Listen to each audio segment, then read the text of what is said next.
नमस्कार, आप देख रहे हैं बिज तक। मैं हूं रजत देवगन। आज हफ्ते के पहले कारोबारी सत्र में भारतीय बाजारों में रिकवरी देखने को मिली। जी हां, राहत थी क्योंकि पिछले सत्र में हड़कंप मचा हुआ था, तो आज पुल बैक देखने को मिला। दरअसल हुआ यह कि अमेरिकन मार्केट से संकेत थे ढीले। वहां पर जॉब रिपोर्ट आई थी जो कि अनुमान के मुताबिक नहीं थी, तो अमेरिकन मार्केट्स गिरकर बंद हुए थे। 2.5% ज्यादा तो नैस्डैक ही टूट गया था हफ्ते के दौरान। तो पिछले हफ्ते तो अमेरिकन मार्केट में बहुत बुरा करेक्शन आ गया था। लेकिन आज हुआ क्या, गिफ्ट निफ्टी बताया था कि नीचे जाएंगे 50-60 पॉइंट्स। हम नीचे तो खुले, लेकिन उसके बाद शुरुआती 15 मिनट के बाद ही एकदम से ट्रेडर्स का मूड ही बदलना शुरू हो गया। तेजी के साइड पे सौदे ज्यादा नजर आ गए। पता लग गया कि 24,800 के जोन्स को, 24,750 के जोन्स को संभाल रहा है मार्केट। आज ओपनिंग हुई 24,823 के लेवल पे, उसके बाद जो गोता लग गया वो 24,753 तक ले गया। 24,753 आज के दिन का लो है। और फिर 9:30 के आसपास से बैंकिंग स्टॉक्स में, एफएमसीजी में कुछ कुछ खरीदारी होनी शुरू हो गई। फिर दिन के दौरान झटके तो लगे, उठापटक तो देखने को मिली, लेकिन जो हाई लगा दिया निफ्टी ने वो था 24,957।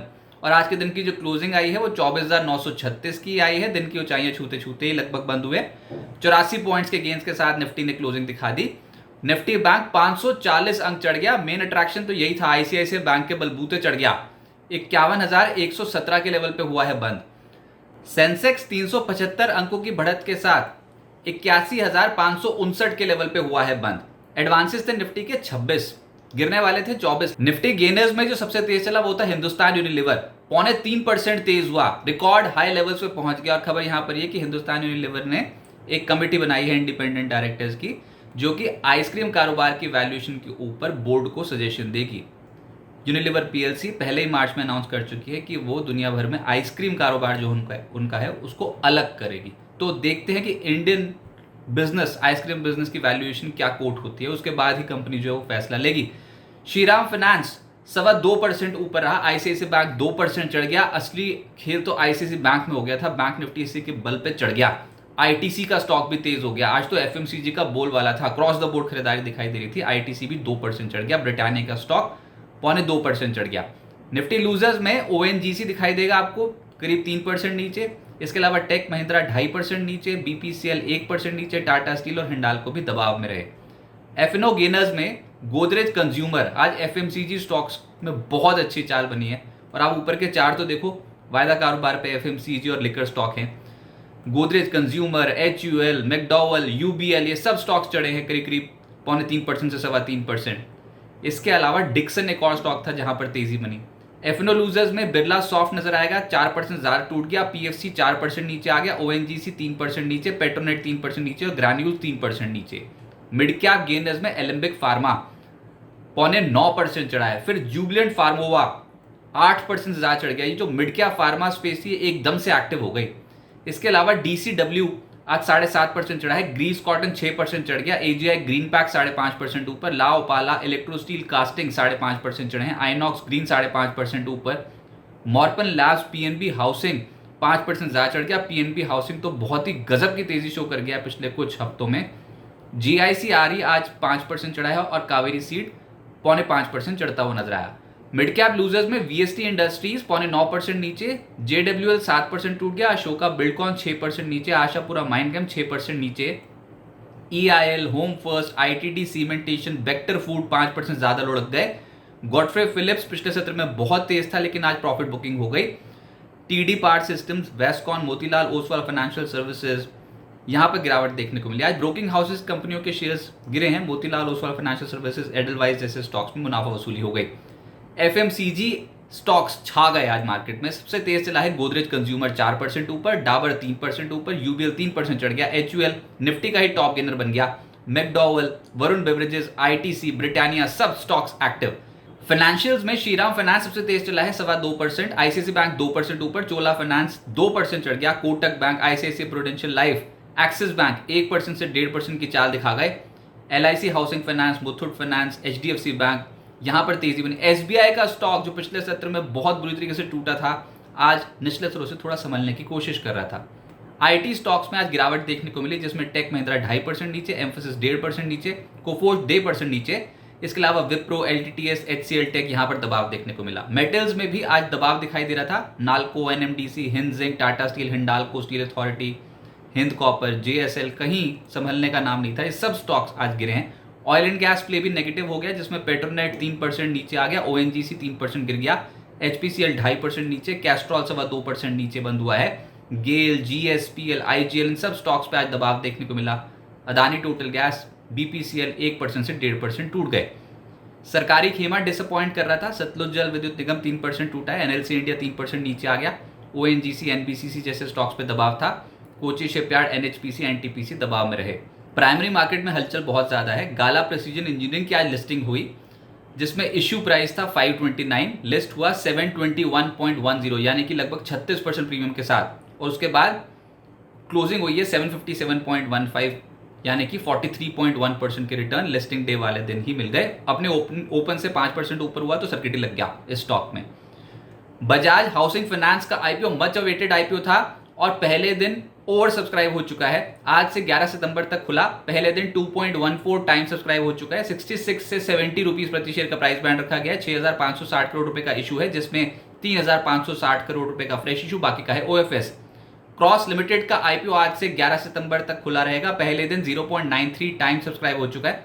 228 से 240 रुपए प्रति शेयर का प्राइस बैंड रखा गया। इशू साइज है 500 करोड़ रुपए, जिसमें 250 करोड़ रुपए का फ्रेश इशू है और बाकी का है OFS। टॉलेंस टायर्स का IPO आज से खुला है, 11 सितंबर तक खुला रहेगा। 1.89 टाइम सब्सक्राइब हुआ है पहले दिन। प्राइस बैंड 215 से 226 रुपए प्रति शेयर का रखा गया है। इशू साइज है 230 करोड़ रुपए, जिसमें 200 करोड़ रुपए का है फ्रेश इशू और बाकी का है OFS। अब आगे क्या होगा? देखिए, निफ्टी ने आज संभलने की कोशिश तो की, 24,750 ये समझ में आया कि एक लेवल है जहां पर आके बुल्स एकदम से एक्टिव हो गए, यानी कि गिरने नहीं दिया। यहां पर उल्टा रिकवरी देखने को मिली है मार्केट में, आज अच्छी खासी रिकवरी देखने को मिली है। 24,900, 24,800 की स्ट्राइक पे पुट राइटर्स एकदम से एक्टिव हो गए हैं, तो वो बाजार को हो सकता है कि संभालने की कोशिश करे, नहीं गिरने देंगे इतना आसानी से। अगर ये लेवल होल्ड हो जाते हैं, 24,850, 24,750 के लेवल अगर होल्ड हो जाते हैं, तो बुल्स के पास एक बहुत बेहतरीन मौका है फेड पॉलिसी से पहले बाजार को खींचने का। लेकिन अभी हायर साइड पे क्या समझ में आता है कि 25,000 की स्ट्राइक्स पे सबसे ज्यादा ओपन इंटरेस्ट कॉल पे खड़ा हुआ है। 65.4 लाख शेयर्स अभी भी सिस्टम में हैं। ये बाजार को ज्यादा ऊपर नहीं जाने देंगे। अगर ये लेवल्स टूटते हैं, 25,050, 25,110 का लेवल अगर टूटता है, तो उसके बाद शॉर्ट कवरिंग बाजार पे आ जाएगी। देखते हैं, इसके लिए तो इंटरनेशनल सपोर्ट बहुत ज्यादा जरूरी है। निफ्टी की 20 दिनों की औसत जो है उसी के आसपास सपोर्ट लेने की अभी तैयारी है, और आज हमने उसको रिकॉन्कर कर लिया है। वैसे आज ICICI बैंक, ITC, HUL का सहारा मिल गया मार्केट को, इनकी वजह से तेजी बन गई। लेकिन जैसे हमने बताया कि बाजार थोड़ा फंसा फंसा सा महसूस कर रहा है। इस उछाल के बावजूद तनाव तो कम नहीं हुआ मार्केट में, बटा बटा से महसूस कर रहा था। मिड कैप चढ़ भी रहे थे, गिर भी रहे थे। यानी कि अगर आपके पोर्टफोलियो में FMCG स्टॉक्स होते, कुछ चुनिंदा फाइनेंशियल कंपनियां होती, तो आप आज अच्छा महसूस कर रहे होते, आपका दिल खुश होता है। लेकिन अगर एनर्जी स्टॉक्स होते आपके पोर्टफोलियो में, तो मेटल स्टॉक्स होते, ऑयल एंड गैस स्टॉक्स होते, तो दबाव था आज उन स्टॉक्स पे, तो आपको आपके पोर्टफोलियो में उतने स्ट्रॉन्ग रिटर्न नहीं बनते, बल्कि आज चढ़ते बाजार में भी घाटा देखने को मिलता है। तो इस समय बिखरा बिखरा मार्केट है, कहीं खुशी कहीं गम का माहौल है। तो अभी के हिसाब से निफ्टी को 25,050, 25,110 के आसपास रेजिस्टेंस मिलेगी। ये बहुत स्टिफ रेजिस्टेंस, ये लेवल जो है वो एक्ट कर सकता है। लेकिन बाजार एक रेंज पकड़ सकता है, जहां पर नीचे 24,750 एक सपोर्ट बने, ऊपर 25,110 एक रेजिस्टेंस बने। इस दायरे में फंस सकता है मार्केट, ऐसा लग रहा है फिलहाल। ऑप्शन राइटर्स डोमिनेट करेंगे। आज बुल्स का जोर ज्यादा था। बैंक निफ्टी पर 51,300, 51,450 के आसपास रेजिस्टेंस जोन निकल के आएगा। इस लेवल को टापना, इसके ऊपर टिकना बहुत ज्यादा जरूरी है। इस हफ्ते भारत और अमेरिका में महंगाई दर के आंकड़े भी आने हैं, उन पे फोकस है। अंतर्राष्ट्रीय बाजारों के मूड माहौल को देखना होगा, स्पेशली एप्पल जो दुनिया की सबसे बड़ी कंपनी है, उसका स्टॉक तो फोकस में आज ही होगा, क्योंकि आज एप्पल का ग्लो टाइम इवेंट है। आज Apple iPhone 16, Apple watch series 10, AirPods 4 launch होने हैं, और सबसे बड़ा जो मच अवेटेड इस इवेंट में फीचर लॉन्च होना है वो है एप्पल इंटेलिजेंस फीचर, जो कि एप्पल आईफोन में शामिल कर दिया जाएगा। तो आज एक बहुत बड़ा इवेंट जो अमेरिका में होने वाला है, तो इस पे तो नज़र जाएगी, और दुनिया की सबसे बड़ी कंपनी का ये इवेंट है, तो देखना होगा कि एप्पल का स्टॉक कैसे रिएक्ट करता है। बाजार को फिलहाल इंडियन मार्केट्स को संभलने में थोड़ा समय लगेगा। उछाल में बिकवाली हो सकती है, सपोर्ट में खरीदारी होगी, तो आप भी बिल्कुल यही पैटर्न रखें। बाजार में शुक्रवार को जिस तरीके की बिकवाली हुई थी ना, गुरुवार को शुक्रवार को जिस तरीके की बिकवाली हुई थी, तो उसके बाद वहां से एकदम से शार्प रिकवरी आ जाएगी, कोई भी उम्मीद नहीं कर रहा अभी। तो हायर साइड पे जाएंगे तो बिकवाली होगी, फिर जब एक डिप आ जाए तब अपनी पोजीशंस धीरे धीरे करके बनाएं और अच्छी फंडामेंटल वाली कंपनियों में सिस्टमैटिकली टुकड़ों में चरणबद्ध तरीके से अगर इन्वेस्टमेंट इस समय करेंगे तो नैया पार लग जाएगी। तो कोई डिप आए उसका इंतजार करें और सपोर्ट जोन्स के आसपास खरीदें। बिस्तक आपके लिए लाया है प्रीमियम मेंबरशिप प्रोग्राम, जहां आपको मिलेंगे कई सारे फायदे, जिनमें मार्केट न्यूज़लेटर, लाइव चैट पर आपके सवालों के सबसे पहले जवाब, मार्केट आउटलुक, वीकेंड पर मार्केट स्कैन, एंकर्स के साथ चैट और भी बहुत कुछ। इस प्रीमियम सब्सक्रिप्शन में 3 तरह के प्लान्स हैं, सिल्वर, गोल्ड और प्लैटिनम, जिनकी शुरुआत मात्र 159 रुपए महीने से होती है।